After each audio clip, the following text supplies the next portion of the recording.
Сәлем достар, видеомды көрмес бұрын каналыма тіркеліп, лайк басып, өз пікірлеріңізбен бөлісе кетіңіздер және видеомды таныстарыңызға жібере отырыңыздар. Бүгінгі тақырып Кока-кола барлығымыз сүйсініп ішетін, бұл коламыздың пайдасы мен зияны жайында айтып өтетін боламын. Коланың тарихына тоқталатын болсақ, Коко атауы кокаин өсімдігінің атауынан шыққан, одан кокаин атты жергілікті тағам өндірген есірткі, наркотик және Кока-кола атты сусын алынады. Кока-кола Американың The Coca-Cola компаниясында өндіріледі. Алкогольсіз газдалған сусын Кока-кола сусыны 1886 жылы ақш-та ойлап табылған. Әлемнің 200-ден астам елдерінде сатылады. Сусынның құрамы айтылмайды, толық коммерциялық құпия деп саналады. Соңғы жылдардағы әлем елдері ғылымдарының зерттеу қорытындылары бойынша жасаған ортақ тұжырым қазіргі таңда адам ағзасына әсіресе жас балаларға аса қауіпті сусындардың бірі ол Кока-кола. Бұл сусын Американың брендіне айналып, әлемге таралған соншалықты бұл газдалған сусынның дүние жүзінде секундына 8000 стаканы ішіледі екен. Кейінгі кезде аталған сусынның адам ағзасына келтіретін зияны туралы мамандар дабыл қағуда. Таяуда Coca-Cola компаниясының өз сусынның жасалған құпиясын ашуға мәжбүр болғаннан кейін мұндай күдікті тіптен күшейді. Компанияның өкілдерінің айтуынша сусынның негізгі құпиясы кашенель құртынан алынатын түрлік қоспада екен. Әдетте оның құрамында қант, Кока-кола ағашының жаңғағы, фосфор қышқылы, кофеин, карамель, көмір қышқылының қосылады деп көрсетілген. Енді өндірушілердің сусынның түсіне өзгертетін бояу ретінде қолданылатын кашенель құртының еш зиян жоқ деп елді сендіруге тырысуда. Дегенмен Кока-коланың адамның ағзасына келтірер залалы күннен күнге дәлелденіп отыр. Егер жүргізілген тәжірибелерге сүйенсек, бір стакан Кока-кола салынған кесек ет біраз уақыттан кейін бүрсіп, кішірейіп кетеді екен. Дәрігерлердің пайымдауынша, Кока-кола әсіресе балалардың бас сүйегіне, ойлау қабілеттеріне орасан зор зиянын келтіреді. Жалпы газдалған сусынның мөлшері тыс пайдалану адам ағзасынан кальций, темір секілді ең маңызды элементтерді жойып, есесіне құрамындағы есірткі зат өнімдерінің 2 есеге қысқартады. Кока-коланы тот басқан заттарға, айғыздалған әйнекке сүртуге пайдалансаңыз, керегіңізге жарайды.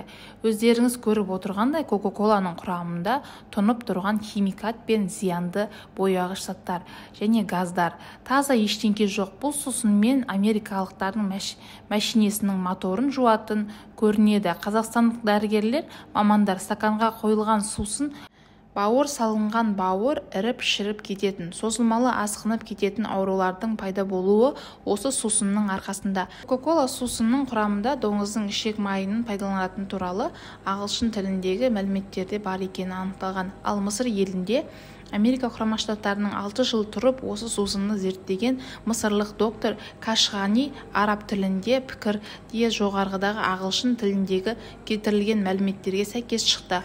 Атап өтерлік тағы бір жайт, бұл сусынның құрамында бірдей пепсин, кола, сонымен қатар құрамдағы лимон қышқылы бар коллекциялық шарап, сыра, жүзім шырыны, апельсин, тағы да басқа күнделікті тұрмыста қолданылатын кейбір өнертапқыш пысақай әйел затымыз әжетхананың алғашқы 2 сусынның бірдей 2 бөтелкесінің газы пысылдатып, аударып, иіс, қоқыс пен құбыр тазартып алған. Мұны ішудің асқазанның қаншалықты зардап тиетіні бір Аллаға ғана аян.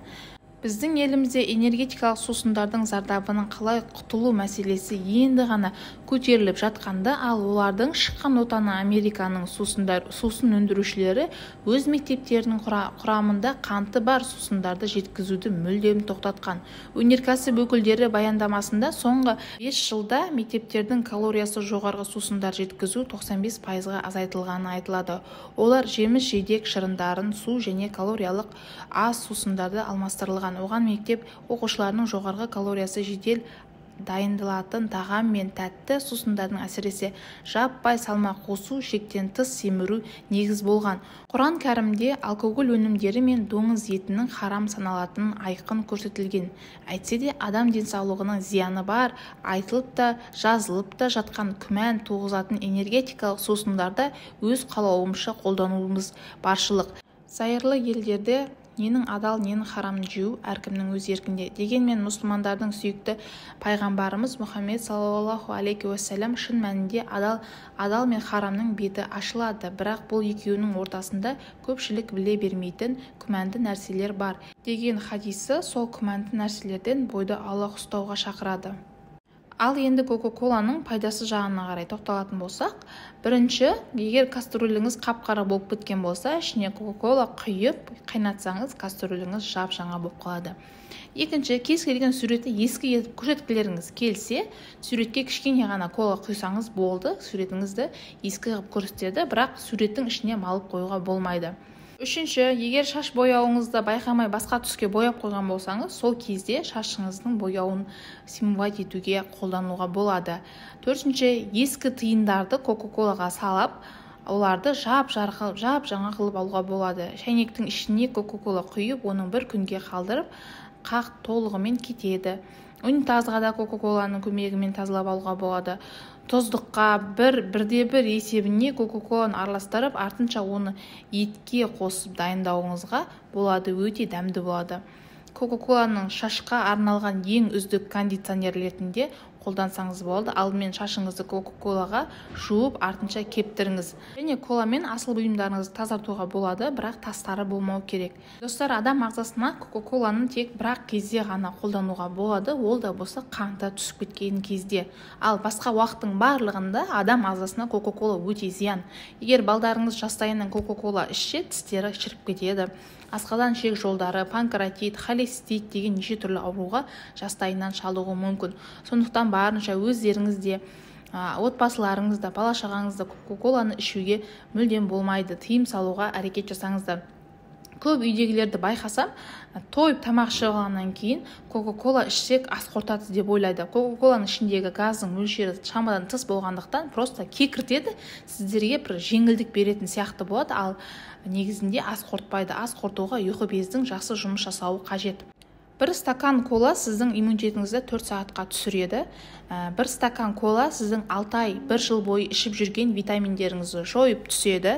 Бір стакан кола сіздің өміріңізге өте аса зиян болу әбден мүмкін. Себебі коланың құрамында қант өте көп, сондықтан қан айналымы нашарлап, қан қоюлану мүмкін. Көп адамдардан естіп жатқан боларсыздар, энергетика көп ішіп қайтыс болып кетті деген. Өйткені бір банка энергетиктің ішінде 15 шақты қасы қант бар екен. Енді ойлай беріңіздер, қаны үйіп қалған адам әрине жүрек тоқтап қайтыс болып кетуі мүмкін. Сондықтан энергетик көп ішетін достарыңызға осыны жіберіңіздер. Мүмкіндігінше су ішіңіздер, энергияны энергетиктен емес, судан алыңыздар, жаттығу жасаңыздар.